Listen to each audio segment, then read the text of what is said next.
birthday. But we're really not. This celebration, this party, is for all of you. Because I didn't write anything down, so God willing that I'm going to come up with the proper words that I want to say to each and every one of you.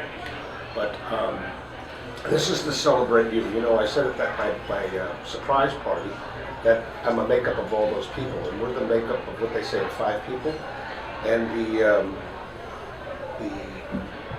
people that were invited to this, you'll notice there's some people that are not invited here that you maybe be surprised that are not here. And a couple of people you would think, my God, I can't believe that Lou did not invite this person or that person. And I love them just as much as I love everybody in this room. But the people in this room, the people that were invited, people on this Zoom or whatever, or Mike Manning who's not here, are the people from the last few years, the last 10 years, the last 15 years, the last 25 years, the last 45 years, who have poured into me. And I'm going to get emotional, so that's just going to happen. That have poured into me and made me who I am and continue to pour into me. So some of those people, like, I love very much, but do they do that? No, and that's okay, because not everybody does that, but everybody here does that. So I just want to start off with a prayer before I start. Father God, just give me the words that I want to express to each and every one that's been invited to this celebration for them, not the celebration for me, the celebration for them, for making me who I am. And just give me the words that I want to express, the feelings that I have for each and every one. So, start off, we're just going to go, well, first of all, we're going to start off with Matt. Matt Toomas, not everybody in the room knows Matt Toomas. Almost everybody in the room knows Matt Toomas. Matt Toomas is... you can't see me drinking, right? No, you can see me drinking though. Matt Toomas has walked me through my Christian life and really had the biggest impact when I first had cancer, which was 2014. And during 2014, and then later on when I had gotten divorced, when I'm trying to make new decisions, I would pray with him. And when I would pray with him, I actually got answers. And what's unique is that most people pray for specific things. I want this. I would like to see this happen. I want to see that happen. When we would pray, we would just pray for the answers.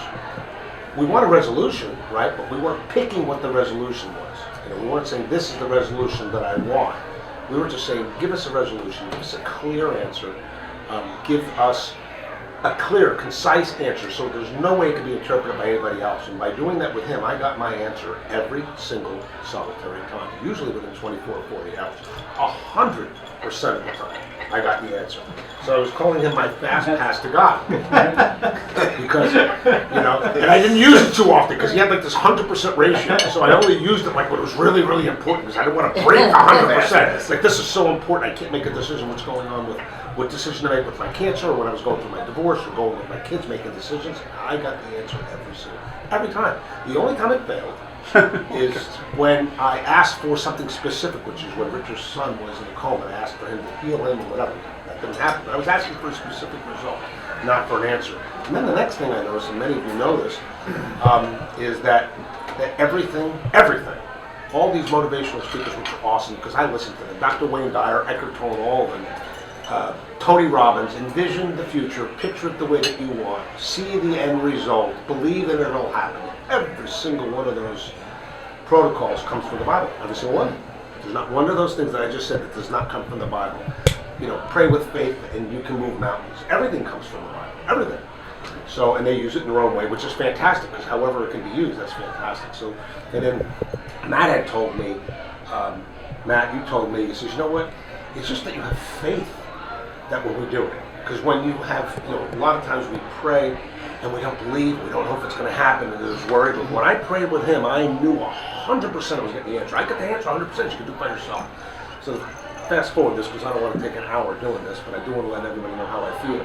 I started doing it by myself 100% of the time. 100% of the time when I ask for an answer, I get an answer. Tim can attest to that because I tell him every time I do it. And I get an answer usually within 24 or 48 hours. And there's not a single time that I have not gotten an answer. So Matt, You have probably taught me the single most important lesson that I've ever learned in my entire 60 years of life, because it all starts with him. It all starts with that. So you literally have taught me the most important thing in my entire life, and I cannot thank you enough, because I am in peace even when I'm in turmoil. I'm in peace even when I'm having problems, because I know when to get my answer. Later on during the dinner, I'll just tell you a couple of funny stories that happened, with that. So thank you, Matt. I appreciate it very much. Each and every one of you are like, I could be divided into 15 slices, because there's 12 people here and there's 3 people that, well, there's 14 people here and there's 1 person that's not here. I'm 15 slices. I'm 1/15 of everybody. You know what I'm saying? I am who I am because of you guys. So the thing that I get from you, that's what I get from you. That's that part of me that comes from you. It's beautiful. Maurice, oh my gosh, where do I even start? 40 years, 38 years? You know me from when I was 20, 22. And in our single life, you have saved me from more things. If we were brothers, you'd be the smarter one. You were the one that have literally pulled me out of situations where not only could have I been harmed, I could have really been harmed. You've saved me. You've helped me make decisions. You have guided me. You have protected me. It's odd. We talk about people that who the 2 o'clock in the morning person. Who can you call at 2 o'clock in the morning? And I believe that I could probably call anybody that's in this room and on this meeting at 2 o'clock in the morning, and they would come. Would they want to come? No, nobody wants to come at 2 o'clock in the morning, but they would do it. I would do it for everybody in this room. It is 2 o'clock in the morning.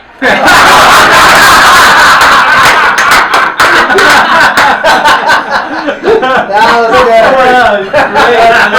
Awesome. That was good. It's good. But what's different about you, which just makes you not normal, is that you would be happy to do it. You would find pleasure in doing it.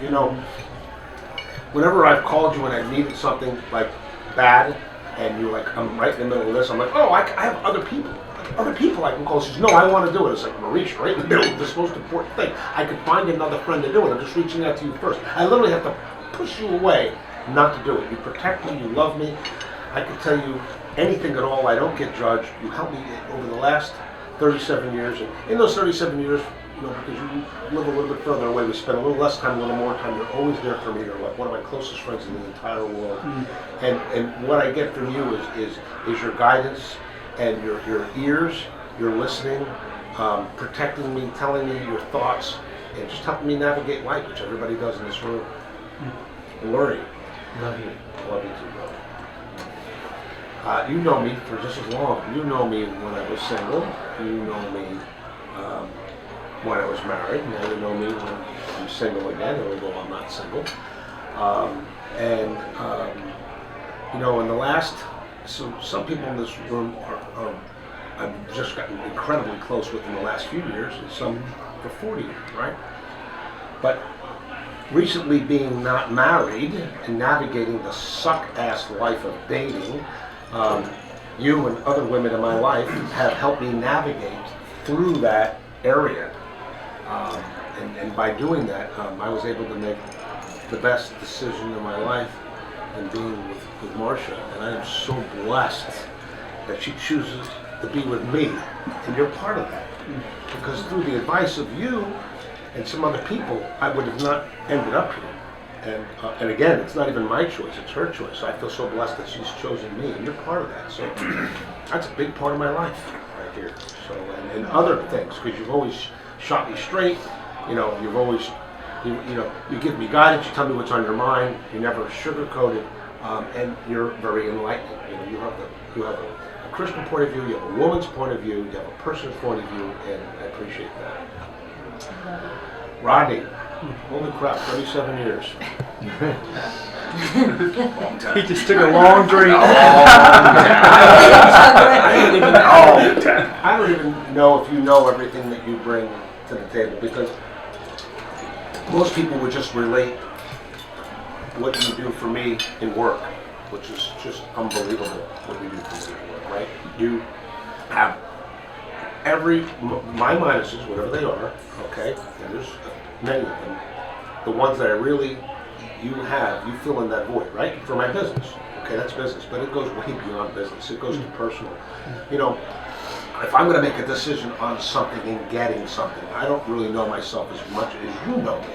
You know, I could say this is the car I want, or this is what I want to do, or this is what I'm thinking about doing, or this is what I'm thinking about what I do in my life. And I can look at it and Louis' short-term whatever is like, yeah, this is right for me. And you're like, well, you're not that guy, or you are that guy. Or look at yourself a year down the road. Look at yourself 5 years down the road. Look at yourself 10 years down the road. You help me make better decisions, which helps me be a better person. And, you know, you're old school, like our parents, right? So, you know, in your 37 years of how he has helped people within my organization and people in my family, where you sit down and you just, you know, you shoot him straight. You know, you're a shoot him straight kind of guy. There's no sugarcoating or fluff and, oh, you can do this. You're like, no, this is life. This is life. You know what I mean? Absolutely. And the way you run your life, you know, there's a perfect example. Man cave. I'll never forget this. I'm like, we're trying to set up a tent, and we're trying to do this, and we're trying to do that. I'm all over the place. I don't know what I'm doing. I mean, I kind of know what I'm doing, but I don't know what to do first. So just take it easy, one step at a time. Bring the tent, you put it on the ground. You bring the electric cord, you put it on the ground. You take the electric cord, you plug it in. One step at a time. You don't need to look 5 steps ahead and look like a chicken with your head on. I mean, I'll never, ever forget that. And I use that in my daily life when I'm scatterbrained, trying to do 6 things at once at my house, trying to get a house. It's just, I didn't take one step at a time. Oh. And when you teach people, say, no, that's not the way it works. You have choices, okay? Shit's just not given to you. This is your choice. You can go down this road. This is what this road is. You can go down the road. This road goes up. What do you want to do? If you want to do that, this is what you have to give up. If you want, the things that you say to people, the way that you look at it, the way that you work with your mind, you know, I come to each and every one of these people in this room for different reasons. And for those things, for the things that I'm talking about, I think, like, I go to Rodney and say, what do I do in this situation? And your advice. And that's what I get from you. That's the part of me, the part that is missing from me, the part that fills me in like a little brick that goes in that says, this is the nugget that I'm missing. And you fulfill that. Mm-hmm. Thanks. Steve. Well, as much as Rodney, but Steve and I forget about it. We don't turn the cameras off and everybody look at me. But what you have taught me, of course, the same exact thing. Everybody would think business, right? Steve, you have this, obviously, we talk about it all the time. It's very analytical and process-orientated, which I don't have any of that, you know. So for the 37 years, not only has that helped me in business personally, but it helps me in my normal life. But you have, this is more for the benefit of the other people because you know you have this, we've discussed it. He's got this keen eye of being able to sit down with somebody for just a few minutes and going through the chronological history of what they've done, what they haven't done, and know what's going to happen. He's freaking right 99% of the time. And I say it like that because he wears it like a freaking badge because he's usually right. But the point is that, you know, I look at things for face value, right? What do people? Honest people think everybody's honest, right? There's honest people who always have. He just wears the hat of like, who are you for what you are? And I have to step back and I learned from you over the last 36 or 37 years now. You know, I try to think like you do and watch how you figure that out. And I try to figure that out myself. And then also even in some of my, last 5 years with dating or whatever, and even with dealing with people, or dealing with people, with our customers, but it relates to other people in my life. You're like, that's this person. If you do this, this is what's going to happen. And just go through the process. That's not really the right way to handle it. It's the right way to handle it as this. If you think of this way, it's a different way of thinking. I don't think that way. You know, I'm really good at relationships, but I don't think the way that you think.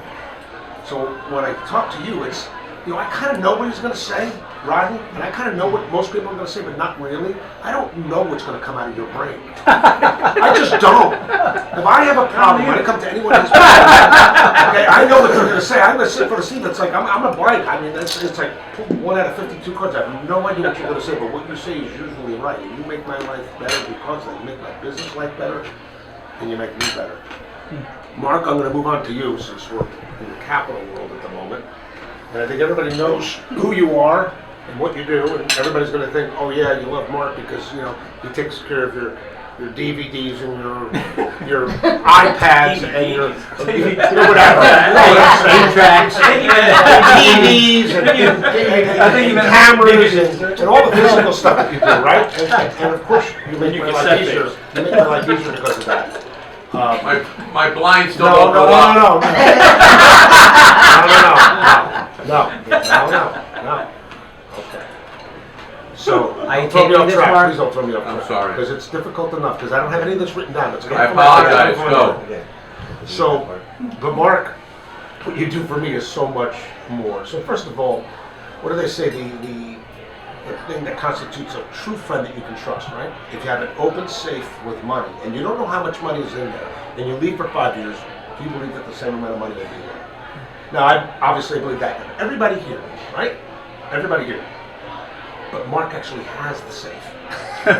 Mark, you actually have this. You actually have. You're into every part of my organization, every part of my business, every part of everything, which obviously you don't. But you literally could still be blind, which obviously you're not. But you literally have the key to the safe.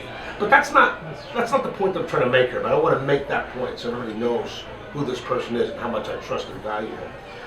But you look at me almost like, I don't know, a mice that's being tested in a cage, because when I'm asking you for your advice and some of the things I want to do, you're like, yeah, Lou, that works for them, but you're you.